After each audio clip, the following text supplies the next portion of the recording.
বাঙালির আবেগে জড়িয়ে রয়েছে ফুটবল, আর সেই ফুটবলকে অন্য মাত্রা দিয়েছে মোহনবাগান, ইস্টবেঙ্গল তথা মোহামেডান স্পোর্টিং ক্লাবের মতো দলগুলি। সবসময় দেখা যায় বাঙালি ফুটবলের ব্যাপারে এই তিন ভাগে বিভক্ত হয়ে পড়ে। তবে শহর বসিরহাট মোহনবাগানের গড় হিসেবে পরিচিত, আর সেখানে সরস্বতী পুজোয় মোহনবাগানের থিম তুলে ধরল পূজা উদ্যোক্তারা। শহর বসিরহাটের ধোলতিথা বারুইপাড়ার আমরা কজনের থিম এবার মোহনবাগানের সেকাল আর একাল। সেখানে মণ্ডপ চত্বরে সর্বত্রই পালতোলা নৌকা ও সবুজ মেরুনের ছোঁয়া।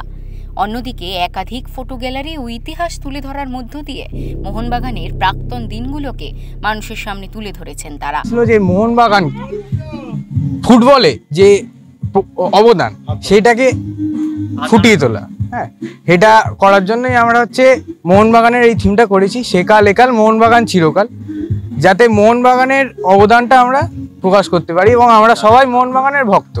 এই জন্যই আমাদের এই প্রচেষ্টা। এখানে এখানে মোহনবাগানের পতাকা আছে। মোহনবাগান কেন আমরা মোহনবাগানি এবং মোহনবাগানের ইতিহাস সম্পর্কে লেখা আছে। মোহনবাগানের প্রত্যেকটা নিখুঁত কারুকার্য বা জিনিস সেটাকে ফুটিয়ে তোলার চেষ্টা করেছি। যে প্লেয়ারদের যে অবদান আপনারা দেখতে পাচ্ছেন এখানে, সেইগুলো ফুটিয়ে তোলার আমরা চেষ্টা করেছি যতটা পেরেছি। আমরা বাচ্চারা করেছি এই আমাদের ছোট্ট প্রচেষ্টা। মণ্ডপ চত্বরে প্রবেশ করলে দেখা যাচ্ছে কোথাও শৈলেন মান্না ও চুনি গোস্বামীদের ছবি, আবার কোথাও ব্যারেটো ও পেত্রাতোসদের ছবিও ঝলমল করছে পুজো মণ্ডপে।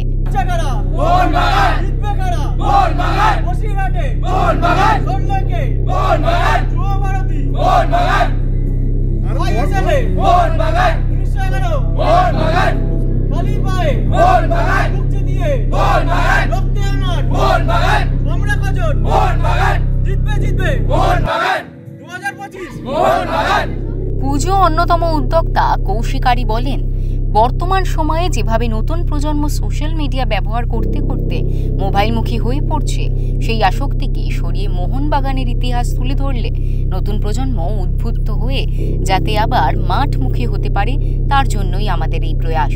আমরা ছিল একাল সেকালের উপরে, মোহনবাগানে একাল সেকাল, সেই খালি পায়ে বুট জয়, খালি পায়ে থেকে বুট পর্যন্ত আসা পর্যন্ত যে সিকোয়েন্সটা চলে এসেছে, একের পর এক সিকোয়েন্সগুলো আমরা একের পর এক তুলে ধরেছি। আপনারা এখানে দেখতে পাবেন যে কীভাবে তুলে ধরেছি, ঠিক আছে।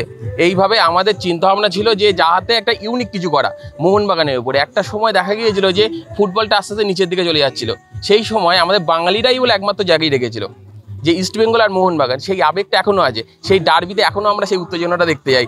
সেইটাকে আমরা যাতে তুলে ধরতে পারি, সেই কারণেই এই থিমটা আমাদের, ঠিক আছে। আমাদের সবুজ মেরুন সবসময় জন্য থাকে, আর এই আপনারা সিম্বল দেখতে পাচ্ছেন, এই সবুজ মেরুনকে আমরা আমাদের বুকে আবেগ হিসেবে জগিয়ে রাখার জন্য একাল সেকাল মোহনবাগানকে আমরা করেছি। উত্তর 24 পরগনা থেকে সুকান্ত চট্টোপাধ্যায়ের রিপোর্ট, ওঙ্কার বাংলা।